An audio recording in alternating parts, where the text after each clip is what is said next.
Halo, selamat pagi sahabat Sanjaya Motor. Kali ini saya akan berbagi artikel yang saya dapat dari Detik Auto ya. Ini sudah lama sih, di bulan Oktober 2024 yang ditulis oleh Dina Rayanti ya. Nah, ini terjadi karena akhir-akhir ini banyak sekali motor injeksi yang mengalami penyakit seperti berebet ya. Nah, apa saja penyebabnya? Semoga artikel ini bisa menjawab ya, dari Detik Auto ya. Motor injeksi sering kehabisan bensin, ini dampaknya. Dari judulnya sudah ketemu jawabannya ya. Nah, motor injeksi jangan sering dibiarkan kehabisan bensin. Ini dampaknya motor injeksi kehabisan bensin. Motor injeksi kian populer di kalangan masyarakat saat ini. Penggunaan bahan bakar yang efisien dibandingkan motor karburator menjadi salah satu alasan motor injeksi makin populer ya. Tapi, untuk diketahui, teknologi injeksi bahan bakar memberikan kontrol yang lebih presisi terhadap campuran udara dan bahan bakar yang masuk ke ruang bakar, ya, yaitu membuat dia lebih irit dari motor karbu. Nah, dampak sering membiarkan tangki bensin motor injeksi kosong. Yang pertama ya, ada 5 dampak buruknya. Yang pertama, pompa bahan bakar berpotensi rusak.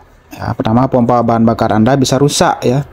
Motor injeksi dilengkapi dengan pompa bahan bakar yang berfungsi untuk mengalirkan bensin dari tangki ke injektor dengan tekanan yang tepat. Pompa ini biasanya terendam dalam bensin di dalam tangki yang juga berfungsi sebagai pendingin ya. Tangki bensin yang sering dibiarkan kosong akan membuat pompa bahan bakar bekerja keras tanpa pendingin yang cukup. Alhasil ini memicu terjadinya overheating. Overheating bisa membuat kerusakan permanen pada pompa. Ya oke, kalau sudah begini kamu harus mengganti pompa bahan bakar ya, nggak bisa diakal-akalin lagi. Yang kedua, injektor bermasalah, performa tak optimal, kayak berbet gitu ya. Dan bisa juga mati motornya di jalan. Injektor berfungsi menyemprotkan bensin ke ruang bakar dengan tekanan tinggi. Dengan begitu, campuran udara dan bahan bakar bisa menghasilkan tenaga maksimal. Bila tangki bensin sering dibiarkan kosong, injektor berpotensi tersumbat oleh kotoran atau partikel kecil yang mungkin tersedot dari dasar tangki saat posisinya kosong. Injektor yang tersumbat itu mengakibatkan pembakaran tidak sempurna ya. Performa mesin pun jadi terganggu.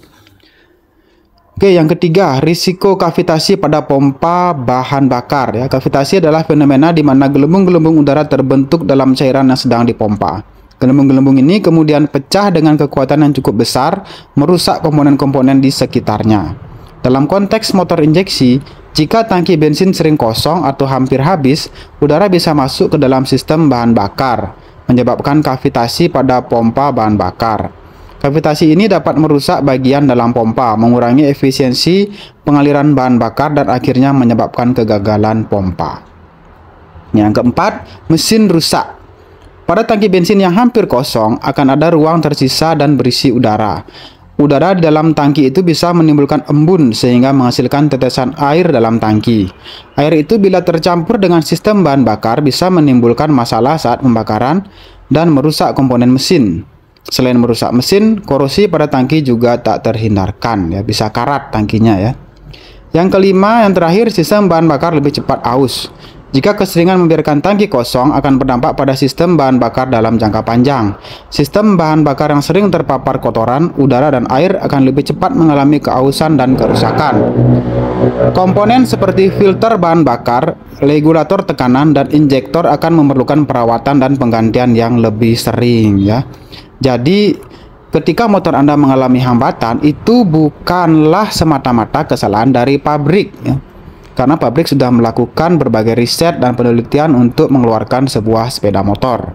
Jadi cara pemakaian yang seperti ini yang tanpa kita sadari dan sepertinya tidak berpengaruh, malahan sangat berpengaruh ya. Jadi bijak-bijaklah dalam menggunakan kendaraan dan rawat kendaraan Anda secara berkala ya. Terima kasih, semoga bermanfaat.